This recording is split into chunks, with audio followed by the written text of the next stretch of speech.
Okay, I'm gonna go ahead and get started.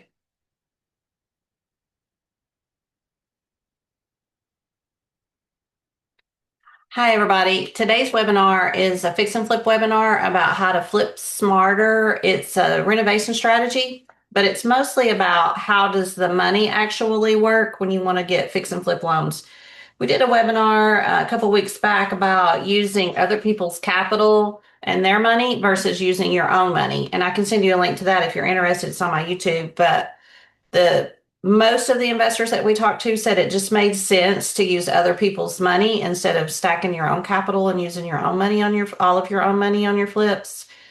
So this webinar is about what that looks like when you borrow money. It could be different with private money lenders. That's all up to negotiation when you deal with them, and that's a whole nother conversation and webinar. So today's about borrowing money from a regular lender. We're going to talk about the flip math, the right financing, and we're going to look at deals.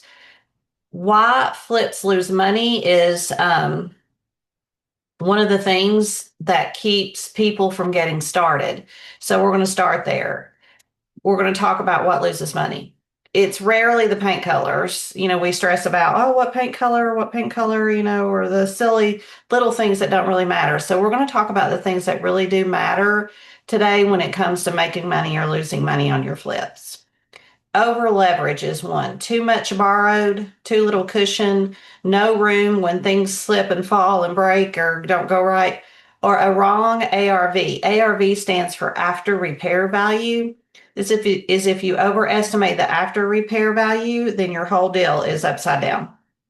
So after repair value is very important and you want to get that right. So we're going to talk about that. Blown timelines. Every extra month is more interest, taxes, insurance out of pocket. If it's this time of year, you got to mow the yard again, So the holding cost, the holding these properties, it adds up over time. Fuzzy budgets like surprise repairs and no contingency turn a profit into break even. And I don't want to see you lose money. No, not at all. But I also don't want to see you break even because your time and your sleepless nights that you're going to spend worrying over it are worth money. You should be getting paid for that. So we're going to look at fuzzy budgets and make sure you dial in your budget so you can make some money. Every one of these is a numbers problem. So let's talk about the numbers. After repair value, like I said, that's very important that you nail that. You got to get started right there. What is the after repair value? So what the finished house will realistically sell for, set by comparable sales, and not just hope. I've heard before, hope is not a strategy. That is so true when it comes to flipping. Get the ARV right or nothing else matters. So you want to pull 3 to 5 recent sold comps in the same area, size, and condition after your rehab. Use sold prices, not list prices. Don't look at what people are listing for. They're just wishful thinking sometimes. Look at what has sold recently. And lenders, they order their own appraisals. So if theirs is lower, the deal shrinks. You can still do the deal, but you're going to bring more money to the table. Okay. So you want to nail that ARV. Let me put you in touch with a realtor too that can help you sell the property. And that realtor will get you a good ARV if you're not familiar with how to do that. And I can point you in the right direction of an app to do that too, if you want to do it yourself.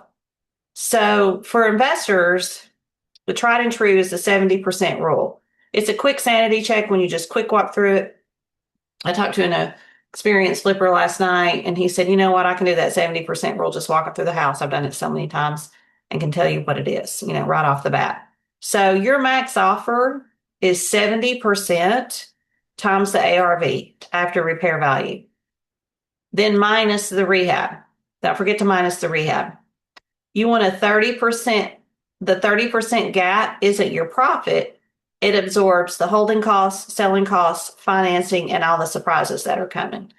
If the math only works at 75 to 80% of after repair value, you have no margin and you need to walk away or back into what your offer would be. Don't be afraid to give them an offer that is 70% of the ARV minus rehab. They may take it. They may be in a situation where your offer is the best offer and the fastest offer and the fastest close, and they take that. The seller may take that. So where the profit really lives, this is the full flip math. Profit is what's left after 4 buckets of cost, not just purchase plus rehab. Okay. So you have the purchase price. That's what you pay for the house. If you can get a good deal on that, that's the deal right there. Get a good purchase price on the house. Get your seller to sell it to you at a realistic sell price. Then you have your rehab. Materials. What does the materials cost? And don't forget the labor to finish it. Now, I know some flippers that will completely wear themselves out and burn out because they're going to do all the labor. But if you do that, I don't recommend it because you can't scale. But if you do that, make sure you add in the cost of your time. What is your day rate? What is your day labor rate? Add that in there. Or what is your hourly rate? Calculate how many hours it would be. Add that in there. So you need the labor to finish it, and don't forget to count your own time. Then there's holding costs, interest, taxes, insurance, utilities per month. So you have to estimate how many months you think it's going to take you to actually get to the closing table and have sold this property. So calculate your estimate of the holding costs on this property. Call your favorite insurance agent. I can give you a referral for that. Look at what are the taxes. Estimate your interest. Look at what the utilities may be in an estimate. And then there's the cost to sell, agent commission. Agents work very hard, so we need to pay them. So it's going to be 6 to 8%, 6%, 8%. I say 6 to 8 because you're going to have some closing costs. You're going to have maybe some seller concessions. So be sure to calculate that as well. And remember, ARV is the sales price. So take the ARV, which is the sales price, minus all 4 of these cost buckets. Then you have your profit. If you forget any one of these buckets, you may end up working for free. And all you're going to get out of it is an education. And hey, if that happens, we pay for our education one way or the other. You're just paying for your education through the process. So the silent killer, time is the cost you can't see. Every month the house sits, that meter runs, whether or not a single thing gets done. So when I close on a flip, the minute I sign those papers at the closing table, I feel a timer start ticking because it is. Because every day there's a loan interest. There's property taxes. They're still owed. You may pay them ahead or they're prorated, but they're still owed. There's insurance. Every month you got to pay insurance. You've got your vacancy policy, builder's risk policy. You're paying that insurance every month. There's utilities and upkeep. You got to have the power and the water on, maybe gas. You got to pay for the lawn service or pay yourself to mow the lawn. You may have a security screening service. You may have HOA. So there's utilities and there's upkeep. The key takeaway, a $200,000 profit project, a $200,000 project carrying $2,500 a month costs you about $15,000 over 6 months. So don't forget to subtract that out when you're doing your math. Finish faster and that money's straight back in your pocket. So my most successful flippers that I talk to, they're pretty quick. They've got systems and processes. They take really good care of their contractors. So their contractors move them to the top of the line and they move through these flips seamlessly. It seems like it's super easy, but it's only because they put in the work behind the scenes to get their process dialed in. So if you can do it faster, you get more money back in your pocket. Plus you sleep easier, quicker, and you get to move on to your next deal faster. So the faster you can do it, the better. And don't forget, the longer it takes you, the more it costs you. So if your flip takes you 12 months, factor in each month's holding cost times 12. And try not to go over what you estimated it the time to be. Try not to. And think about holding costs when you're talking to your realtor about the sale and taking offers that maybe you think, oh, that offer's too low, but you need to calculate what is it going to cost you to hold it another month. So I always think about holding costs. Then there's funding the deal. There's conventional funding versus fix and flip financing. So a regular mortgage isn't built for flips. Here's why investors reach for short-term loans. On a conventional mortgage, that's built for owner occupants who keep the loan for years. It's slow to close, 30 to 45 days. Sellers of flip deals won't wait that long. They won't fund a gut rehab or an unlivable house. There are some loans that you can do that, but they're not easy to close on, and they have some really tight guidelines that make them difficult to deal with. And you have to be living in the house. That's more house hacking, and that's another webinar. Conventional mortgage lends on you. So in a conventional mortgage, they look at your income, your debt to income, tax returns. Are you a W-2 employee? Are you a 1099 employee? Are you showing profit on your tax returns? All of those questions that sometimes make investors squirm a little bit. So you don't want to answer those questions and do all of that. There's the fix and flip bridge loan option. Okay. These are short-term loans. They're 6 to 18 months. They're matched up to your project, depending on what your project is. They have a faster close. Okay. So they can close, within 2 weeks, maybe 3 weeks max. And then you can compete when you and your realtor are making your offers. They fund the purchase and the rehab budget. So fix and flip loans will fund the purchase and the rehab budget. But don't think you're going to do this with no money in your pocket. And we're going to talk about that in a minute. You got to have some money to get started. But these fix and flip loans, they lend on the deal.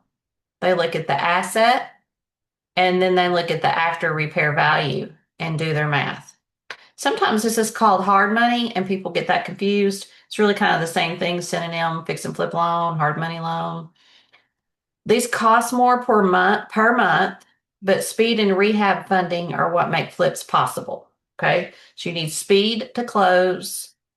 You need your rehab funded. And I'm going to talk about some problems of using your credit cards and your own cash for your rehab in a little bit. So let's talk about terms and reading a term sheet and what the money costs you. And I want to talk about this too.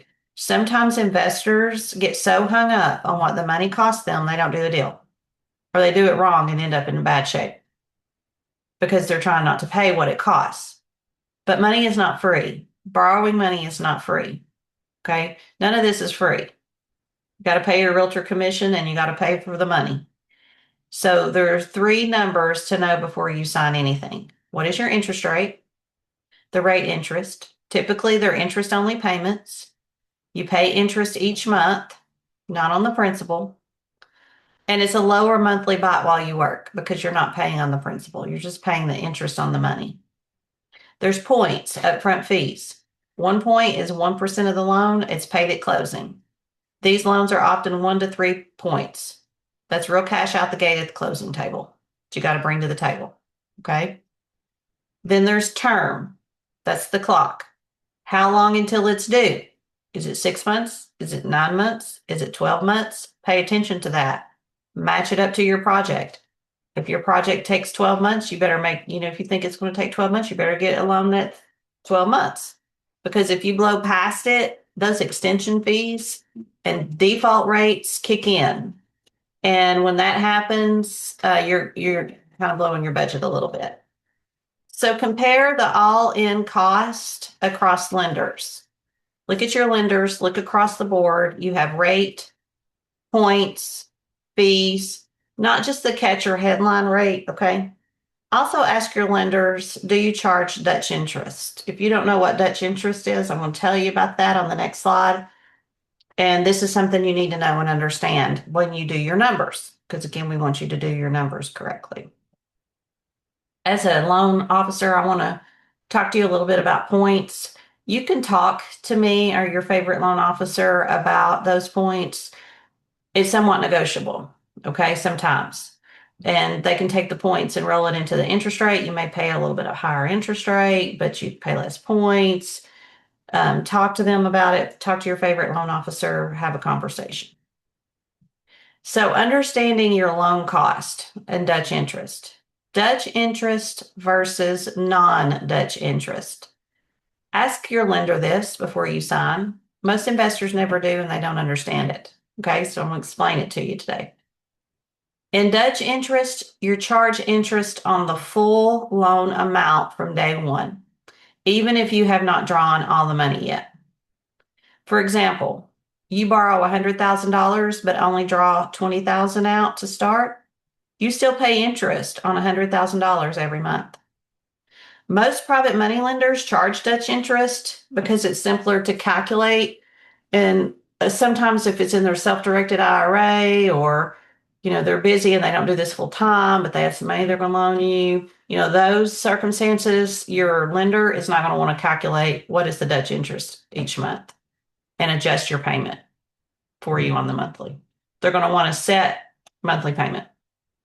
Another thing to consider, don't get mad at them if they're your private money lenders or using their self-directed IRA. Don't get mad at them if they charge Dutch interest, because if they're going to have their money sitting available for you to draw it out, their money needs to be working. Okay. So if it's just sitting there and it's not working and it's not earning interest, they need it. They're not going to do that. They need their money to be earning interest. So if you need a $200,000 loan and they agreed to fund that out of their self-directed IRA, they're going to have to charge you Dutch interest to keep that $200,000 working the entire time, even if they send you draws along the way. So they're going to charge that. Private money lenders a lot of times charge Dutch interest. Okay. Then there's non-Dutch interest. You're only charge interest on money you have actually drawn. So as the draws increase, so does your monthly payment. For example, you borrowed $100,000. You draw out $20,000 first. You pay interest on $20,000 only until your next draw. So on non-Dutch interest, you're paying interest. You're not paying interest on money you don't use. And so through the draw process, as you draw more money, then your monthly payment increases. So when you're doing your math, consider that as well. And non-Dutch interest costs less over the life of the loan. I have access to lenders who offer this. So let's have a conversation and I can talk to you about lenders that offer non-Dutch interest. If you want to do private money conversation, it's going to include Dutch interest. So always ask, do you charge Dutch interest? It can cost you thousands over the life of the loan, and I can help you compare the two. How much they'll actually lend. Okay, so how much a lender will lend is important to know when you're making your offer to your sellers. So if you're cold calling, or you're direct to buyer to sellers, or you're talking to your favorite wholesaler, and I can put you in touch with some of those, and you want to make an offer, or you want to accept what they're saying they want for this property, you need to understand what would your lender loan on it. So there's loan to cost. That's the percent of what the deal cost you. So loan to cost, for example, could be 90 to 95% of the purchase. Okay, what's the contract that you agreed to? Plus 100% of the rehab. And your good lenders will loan you 100% of the rehab. This is where your down payment comes from. So what's the difference between 100% of purchase and 90% of purchase? What's the difference between 90 and 100? 10%. So you have to bring to the table 10% of the purchase contract price. So you can't come and purchase this for free. You're going to have to bring 10%. You got to have some skin in the game. Plus, you're going to have your closing costs. You're going to have your closing costs and the cost of the loan origination. So keep that in mind. So loan to value is a percent of the home's current as-is value. It's a cap that protects the lender from day one. So when they look at loan to value, they look at what is the value of the property. So let's say the value of the property is $100,000. The lender's going to loan you a percentage of that for the purchase price. But if you do a bad deal and you agree to pay $120,000 for a $100,000 house, you can do that, but you're going to have to bring more money to close, because the lender's only going to give you a percentage of the loan to value of that house as it sits for the purchase price. Then there's after repair value, like I said before, and I'll repeat this over and over because it's so important. After repair value needs to be an accurate as you can get it number. What will that property actually sell for when you bring it to market? A ceiling on the total, it's a percent of the after repair value that they'll loan you. It's a ceiling on the total loan versus the finished value. Often 70 to 80% depending on the lender, and it keeps everyone honest on the exit. So the catch to that is the lender applies whichever is lowest, and that's the real number you get to borrow. Max leverage is what experienced borrowers get, so expect less on day one. So if you've done 30 deals, you're going to get a different offer from a lender than a first time investor. Okay. How the rehab money reaches you. Draws and the construction holdback. Your rehab budget isn't handed over up front. So your lender doesn't automatically send you up front all of the money that you need. Okay. It sits in a holdback and it's released as you complete the work. Experienced investors know how this works. But if you're a newbie and you're just learning or you just want to hear it again, you do the work, you complete a phase, and you pay for it out of pocket first. So remember I said you have to have closing costs and 10% of the purchase price? Well, you also have to have money to get started on your project. So you do the work, you complete a phase, you pay for it out of pocket first. So let's say you want to start with a kitchen. You've estimated how much is it going to cost to rehab the kitchen. You bring that money first to the table because you're going to have to bring it in to finish that kitchen. Then you provide your receipts and pictures of the work that you've done in the kitchen because it's done. Then the lender refunds you or gives you what they call a draw to pay you back for the money you spent on phase one. Then you move on to phase two, you do the same thing, then phase three. So you do the work, you submit the draw to the lender, you send in invoices and photos of the finished work. There's an inspection, the lender verifies the work is really done, and different lenders handle this in different ways, and I can tell you about that when you call me. Then you're reimbursed for the work that you've done. Funds are released for that phase, and then you repeat the next phase. So plan for it. It's a reimbursement model. So you need working cash to front each phase and keep your loan interest current the whole time. So you are going to have that money and that liquidity available in a checking account. And you can use credit cards if you want, but we're going to have a real heart to heart about that in a bit. So putting it all together, one deal by the numbers. The profit math, so important. Shut off your phone. Tell everybody you're not talking to anybody for the next little while. Don't get distracted. It's very important that you do the profit math, that you take time out and do it. I know you're busy. I know there's a million distractions in this world and it gets worse every day. Shut up the distractions and do your math. Don't even consider doing this deal until you do your math. So the profit math, that's the ARV, that's your projected sell price. In this example, let's say the ARV after you get it fixed and you flip it is $300,000. So you have the purchase price of $160,000 on this deal. You have a rehab budget of $50,000. You've calculated your holding costs like we talked about for about 6 months. It's $15,000. You've calculated how much is it to sell it. In this example, I use 7% to account for the cost to sell it all around, and that's $21,000. So if you add up 160 plus 50 plus 15 plus 21, you take that number, you subtract it from 300,000, your projected profit is $54,000. And this is the time when you need to get real with yourself. Is that 6 months of work worth $54,000 to you? If the answer is yes, do the deal. If the answer is no, don't do the deal. And investors, we're all in different phases of our investor life.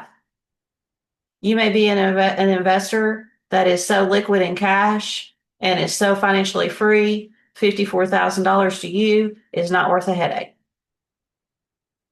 You may be an investor that's in a situation where $54,000 is life-changing for you, and yes, totally worth it. You may be an investor that just had a brand new baby.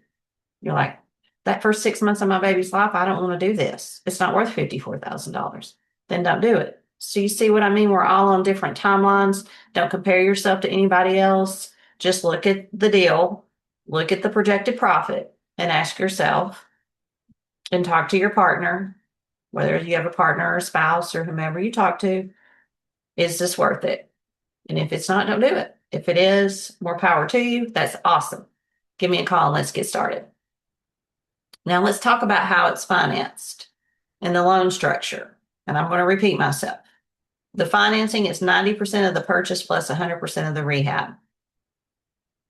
Okay. Now you might get different terms from different lenders, but generally speaking, it's 90% of the purchase plus 100% of the rehab.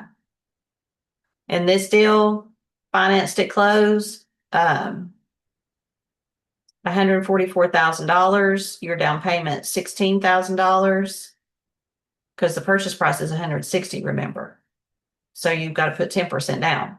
What's 10% of $160,000? $16,000.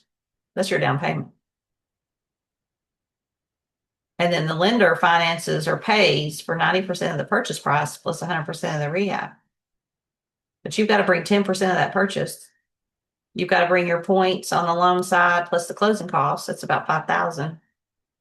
And then the rehab draws are held back to be reimbursed to you. So you also have to have money sitting somewhere to go get this project started when the timer starts ticking. So I have people call me sometimes and they want to do fix and flip and they don't have any money whatsoever. We'll start with nothing. My answer to that is you can do that, but you need a partner that has money. Go to some meetups, talk to people. They're out there. They're everywhere. Talk to people that want to work with you. Be hungry. Be willing to do the work. You can do it. No money. Sure. But somebody's going to have to bring the money. Now, if you're wanting to get started and you don't want to deal with the partner, or you don't want to do that and you want to do it yourself, that's fine. You know what? I've done lots of things in my life since before I could drive to make money, to work. There's work all around you. Go to work. Save up your money. When you have your money saved, get started. It's that simple. And don't be afraid to do that. That's fine. If that's where your starting place is, get started. Or you may have HELOC options because you already own property that has equity. And we can talk about that too. And remember, this is just an example. The actual terms, rates, and returns, they vary by lender, by the market, by the deal. I'm just putting this out there so we can have a conversation. So another way to fund the flip is the HELOC play. So I talked to a lot of flippers that do this. They want to flip, but they don't want to use their cash, or their cash is in the stock market and it's doing great right now. They don't want to cash it out or take a loan on that. They don't want to do that. They want to use a HELOC. So a flip loan is one option. But a flip loan is one option, but many of my flippers, they fund the whole project with a line of credit instead. And they are some of the most successful flippers if they do this. It's not the only way, but it's one way. You can use your own capital. I have another webinar about that. You can get a flip loan. You can use a HELOC, or you can have another line of credit of some sort. Capital was last webinar's focus, and we can route you back to that at the exit of this webinar. You can do a draw on your HELOC and tap into the equity of your primary home or an investment property and use the line to fund the purchase and the rehab and finish the flip. Then exit one of two ways. So if you do a HELOC, you're kind of in charge of your draws. You're more in control of the financing. I have had investors come to me and say, I ran out of money on my HELOC. I can't finish my project. Or I ran out of money on my HELOC. I can't draw anymore. And I'm going to have to use my credit cards. Then we have a different conversation, right? That's a different conversation. Or they come to me and they say, I ran out of my money on the HELOC. You know somebody that'll loan me some money to finish this project? That's a different conversation. So don't do that. And then on the exit, you sell it. You sell the finished house and pay off the HELOC from the proceeds and keep the profit. So you can sell it, or you can say, I want to refinance it and rent it and hold it. So you cash out refinance into a DSCR loan, which I'd love to help you with that. I can do that for you. Or you keep it as a rental, and I can help you figure out how to keep it as a rental and what it looks like to be a landlord, and repay the HELOC from the refinance. So once you refinance it, you can get 75% of the after repair value. Remember, we talked about after repair value?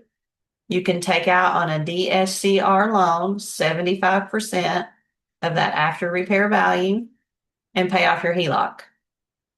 And then you have a cash flowing rental property in your portfolio on a DSCR loan that's fixed for 30 years or until you refinance it. Pay off your HELOC. Your HELOC is free and clear now. And then you go do another one. You can do it again. So that's how some investors are quickly scaling their rental portfolio, is using their HELOC. Sometimes I get people say, can I get a HELOC on my investment property, or does it have to be my primary residence? The answer is yes to both. You can have a HELOC on your primary. You can have a HELOC on your investment property. I have some investors that have both, and they use that line of credit to go do better, bigger deals. And sometimes that's flipping. So I can set you up. I have lenders who open these lines of credit and the DSCR takeout for you. So just let me know. We'll have a conversation and see what suits you if the HELOC play works for you. Protect your personal credit. Remember when I kept saying we're going to talk about credit cards? Well, this is that conversation. And sometimes it's a hard conversation. And sometimes people have to learn things the hard way. And if you insist on learning things the hard way, you get no judgment from me, because just about everything I've ever learned, I've learned the hard way. So go learn it the hard way, and then we'll talk about it, and you'll completely understand it because you learned it the hard way. Or you can listen and listen to this conversation and really take it in. Don't flip on your credit cards. Here's why. At the debt service coverage ratio refinance table, the DSCR refi I talked to you about, I see a solid deal, got a solid deal. Beautiful property rented, excellent lease in place. Tenants are looking like top notch, but their credit score has been dragged out by those maxed out credit cards. If you're going to 100% of the usage on your utilization, or you miss a payment, or you're missing several payments, minimum payments, you're maxing them out, it costs you on your credit score. When your credit score is lowered, you have to pay a higher interest rate on the DSCR. We can still most likely get you a DSCR, but it's going to cost you in the interest rate when you refinance. And in that case, every month you're going to pay more money on your principal and interest payment to the lender, which means you've cut your cash flow every month. So when your credit score is lower, that means you're going to have less cash flow every month on this property that you work so hard for. So cards maxed out, the rehab and holding cost goes on the credit, goes on the plastic. Your utilization climbs, balance rises toward your limits, which means your score drops. Your personal credit takes the hit, which means a higher refinance rate, more interest every month for the life of the loan. Okay? More interest every month for the life of the loan when your credit score is lower. So other people's money is really cheaper than it looks, because using your credit cards or running out of money on your HELOC or both is going to cost you more than paying for that money up front. So other people's money, flip loans, HELOCs, credit lines, isn't the costly choice. The costly choice is torching your credit to avoid it.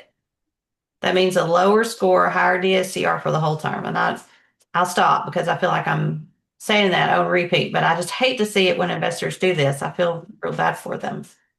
So 75% higher on a 0.75% higher rate on a $250,000 loan is about $125 a month more it's going to cost you on your DSCR loan. Keep that in mind. So use your cards responsibly. A little is fine. Keep utilization low at about 30%. That'd be okay. Pay balances down before the statement closes. There's a close date and a due date. Those are two different dates on your credit cards. Pay that down before the close date, and it won't affect your credit. Don't let cards carry the whole rehab. Okay. There are very experienced flippers that use their credit cards. That's a whole nother conversation for somebody that really knows what they're doing. Maybe not for the newbies. Okay. So try to stay away from those personal credit cards. maybe freeze them in the freezer during this process too, and only bust them out of that block of ice in an emergency. Getting to yes. What lenders look for in you. So if you want to get a lender to say, yes, I'll loan to you on this flip, even on asset-based loans, there's 4 things that move your rate, leverage, and approval. Your experience, the number of flips you've completed, more track record, better terms, and higher leverage. So if you're a newbie and you're talking to an experienced investor that has every gray hair they ever earned flipping houses, and they tell you what their terms are with the lender, and you're comparing your terms to that, stop it, because you're 2 different things. Okay, so if you don't have as much experience, it's a different ballgame for you. And here's why. You're riskier to the lender. Rates, interest rates, and terms are affected by how risky are you to the lender. So if you're more experienced, you're less risky, and you get more, you get better rates and approval and leverage. They're also going to look at your liquidity and your reserves. Do you have the cash to close? Do you have enough money to front it before the first draw? Can you cover this holding costs? Lenders check for your liquidity and reserves. And they may do the deal for you if you don't have as much liquidity and reserves, but they may charge you more for the money. They look at your credit. Now, this is not a bank level hurdle, but it does shape your rates and points. The higher your credit, the better rates and points. There's the deal itself. So a strong ARV after repair value and sensible budget can carry a thinner borrower profile. So if you have a good deal, we're going to find you the money, in other words. So first flip, lead with the deal in your reserves. A clean, well-priced project earns trust faster. If you come with a really good deal, it earns trust. Check out ChatARV to nail your after repair value in 60 seconds. It has 265,000 users. It's a little app. Throwing that out there from one of my favorite flippers gave me that tip. So if you want to boost your credit score, you want to boost it before you get your DSCR loan or this fix and flip loan, ask me about Finlocker. I have a program to help you boost your credit score. So I've got the 2 apps, ChatARV and Finlocker, to help you out. So be a better flipper. Underwrite your deal before you fall in love. I've heard flippers say, well, I just love this deal.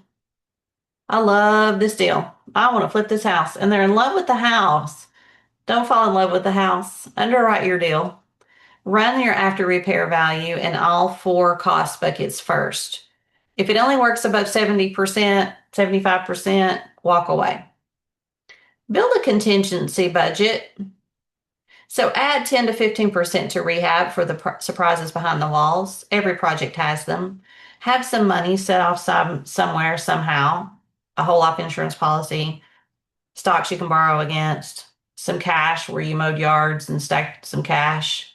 Have some budget for a contingency for the things you don't see happening. Most of the time, those things are not going to happen. But, you may go 10 flips and nothing unforeseen happens, really. Nothing big. But on that 11th flip, you got to dig a new well.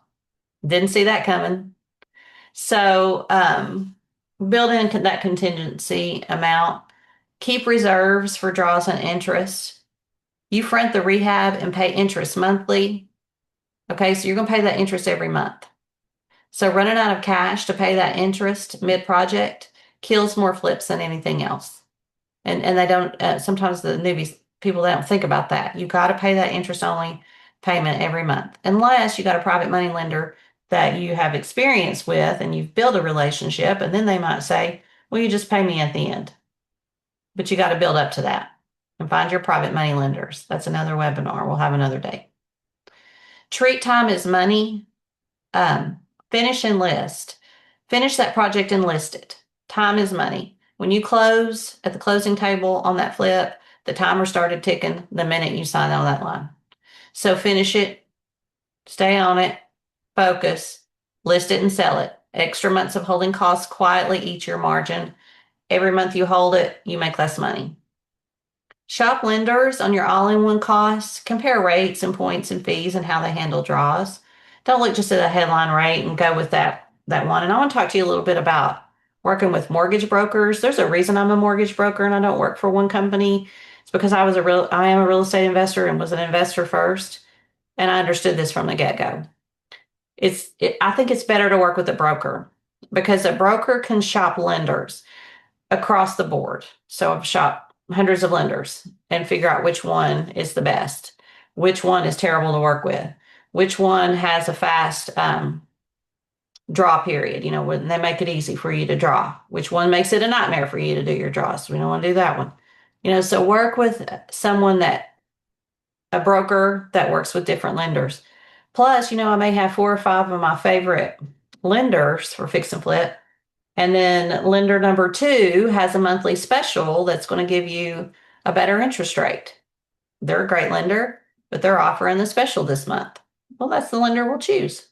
So if you work with a broker, whether it's me or your other favorite broker, there's tons of brokers around that are great and wonderful. Just pick one and stick with them. Develop a relationship with your mortgage broker.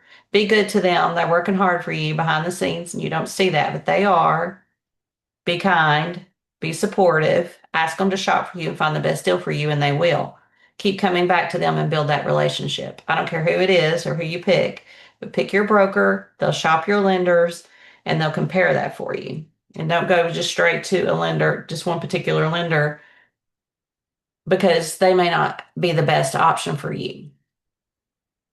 And that does change every month. It changes. So flipping gone bad. We asked real house flippers, what's the most expensive mistake you've made? And here's what they said.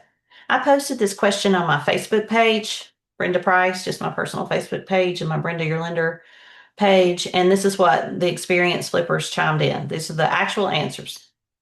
You can go and look at it if you want. But overpaying on the original purchase. That is where 1/3 of your money is made or lost. And we talked about that earlier. Don't overpay on the original purchase. High-end finishes like granite, jacuzzi tubs, elaborate light fixtures. The market does not always pay you back for those. Some things they do, okay? But not all. Call me and I'll tell you what might make sense and what doesn't on the upgrades. Flipping when I should have kept them as rentals. Well, almost all of them, somebody said. So I'd like to encourage you to keep some of your flips.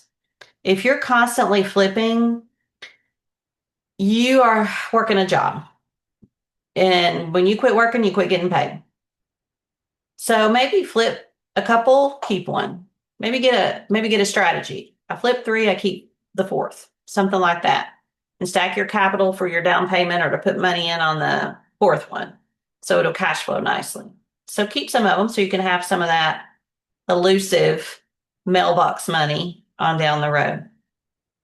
Adding high-end touches to a property that did not support the price point. If you are in a neighborhood that isn't very nice and you put the nicest of everything in that neighborhood, the nicest of everything that you could think of to put in that house, you may not get the return on your money. Not pulling a permit. So that came back hard on somebody about that. So have some talks with experienced investors about pulling permits. Purchasing a second mortgage thinking it was a first. Always verify the first lien before you close. That one was on my Facebook, but that's I'll put that in here just to say this. That's mortgage note investing. And I can talk to you about that. That's another webinar. That's not flipping. Tying up all your cash and running into problems and not being able to finish. Do not do that. An experienced investor told you that. That's what I was telling you too. Use other people's money so you don't run out of cash and then you can't finish the deal. If you have a project and it's halfway finished and you're out of cash and your credit cards are maxed out, what are you going to do? Think about that. You don't want to be in that position. Waiting too long for a necessary update or repair. Every day, every week you wait costs you money and holding costs. The example on that was somebody had a house they were trying to sell on the market that had been flipped, but all their buyers were coming in and saying the same thing. I can't remember what it was. It might have been something about the kitchen countertops. The kitchen countertops are terrible, over and over and over, somebody's selling them, and they just don't do anything about it. And then a couple of months go by and they replace the kitchen countertops, and immediately they get a contract. Don't do that. If your people and your realtors that are showing the property are telling you, this is the thing that is wrong with this house, correct this thing and you will sell this house. Go ahead and correct that thing because the holding costs are eating your lunch. paying contractors 50% or 90% upfront when they were 90% finished and they never came back to finish the last 30%. I love my contractors, especially the really good ones. I treat them very well. I pay them very well. But I have had my experiences with terrible contractors, and I've been too trustworthy and have paid ahead, and they never came back. So I tell you this from personal experience. Don't do that. These contractors are professionals. Only pay them for work that they have done. And once you've developed really strong relationships with your contractors, that will be an unsaid. You want to talk about it, everybody knows, and you just do your flips. But when you're working with a new contractor, you probably need to let them know that, because they may come back to you. That's me how I know these things. Personal experience. They may come back to you and say some sob story or whatever, and they need to get paid ahead, or they can't get their crew to work, or they can't finish the job, or whatever. Don't pay them. Just say, okay, you can't finish the job. See you, bye. I'm gonna call another contractor. Just don't let them do you that way. Okay. Or you may end up having put out all of your rehab monies and you didn't get the job finished. And then what are you going to do? And the contractor's ghosting you, or they ain't coming back. Okay. So are there any questions? Let's talk through your deal, your numbers, or your financing options. You guys can unmute yourselves and ask a question. I'd love to hear it. Or you want to give me something that you've experienced that you thought about when we were going through the webinar. I did have a question for you as far as the draws. I don't handle any of the money and financing. Do any lenders allow you to make a draw before purchasing or, finishing the part of the project? Not the lenders that I work with. And here's why. And I've done the private money lending on flips too. So I completely understand it as the lender and as the investor. The reason why they don't want to do that, if something happens to you, and I know, Hope, you would never intentionally walk away from a job, but life happens, we could be hit in the head, fall out or whatever, and we can't finish. So they have to take the property back and sell it as is, right?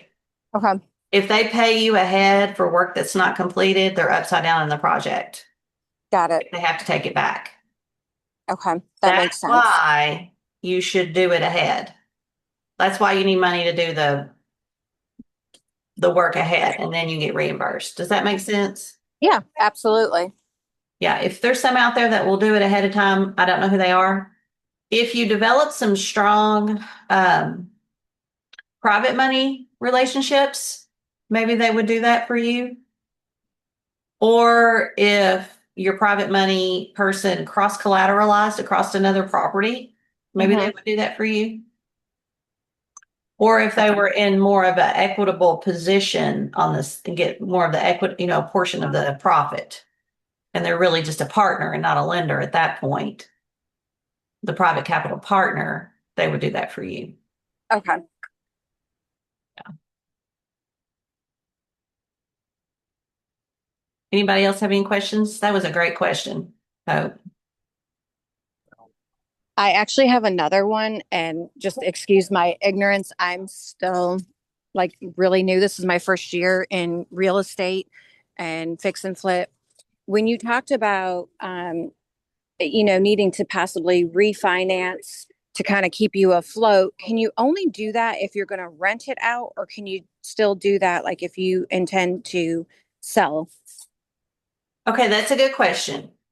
So if you want to do a DSCR refinance, you need to have a tenant in place. There are some lenders that will go off of the appraisal rental amount with no tenant. Okay. So you could, but your intention needs to be that you're going to keep that house and rent it. But let's say you do a DSCR refinance on a vacant property, you're seeking a tenant, and then something happens, and maybe you hit your head again for that example or whatever, life happened, and you're like, okay, I can't rent it, I need to sell it. And you turn around and sell it. And it was never your intent to sell it. So you didn't falsify what you were doing, you just had a change of plans, unforeseen change of plans, and you have to sell it. There are prepayment penalties on those DSCR loans. They can be 3, 5% of the loan amount that you have to pay if you don't hold it for a certain amount of time, 3 to 5 years. So that prepayment penalty is going to cost you. So I don't think that's a good thing to do because of the prepayment penalties. Yeah, no, I absolutely agree. Having Okay. said that, there are lenders that offer no prepayment penalties, and you can get no prepayment penalty DSCR loans. It's a higher interest rate. And I've actually had an investor come to me and say, I'm going to rent this property. I'm going to hold it. But I don't want to worry about maybe I need to sell it in a year or two. I don't want to worry about what might happen and I have to sell it before the prepayment penalty period is up. So I want a no prepayment penalty option. And so that's what I got them. Got them a loan like that with no prepayment penalty. They can sell it anytime. They went ahead and rented it, but it's a higher interest rate to do no prepayment penalties. And I can talk to you more about that.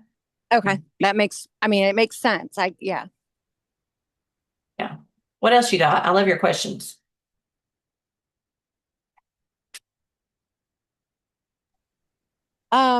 I can't think of anything right offhand right now. I'm sure I'll have more just because, like I said, I'm so new to everything. So Okay. I appreciate you being here. I'm so glad you sent this to me. Thank you. You're welcome. At the end of this webinar, I'm going to send everybody a Excel document to help you do the math on the numbers. So you got a freebie coming to your inbox today. Maybe it'll be That helpful. would be, yeah, that would be great. Because I am still learning that too. I get it. I just haven't really had to do it by myself, if that makes sense. Sure. So Yeah. And I'm happy to hop on a Zoom with you and we can look at your deal together. that would be great. Yeah. And sometimes newbies like to practice, just pick a property, pinpoint a property, and let's run the math on it. And if you do 10, 15, 20 of those little exercises before you buy your first one, you'll be more familiar with what do the numbers look like. What do I need to? Yeah. Mhm. And you do a really good job, Hope, of going to meetups. Go to real estate meetups and talk to investors that have done it 100 times over and ask them your questions. And you never know, one of them may go through it with you if you ask nicely. Be like, I'm making an offer on this house. These are my numbers. Will you help me look at this? A lot of times they have a give back feature to their, they want to help you. So don't be afraid to ask experienced flippers for their insight. Yeah, we actually so I work for Mike. I know you've met him. Mhm. And he started all of this like 3 years ago with I don't know if you've heard of Kingdom 320.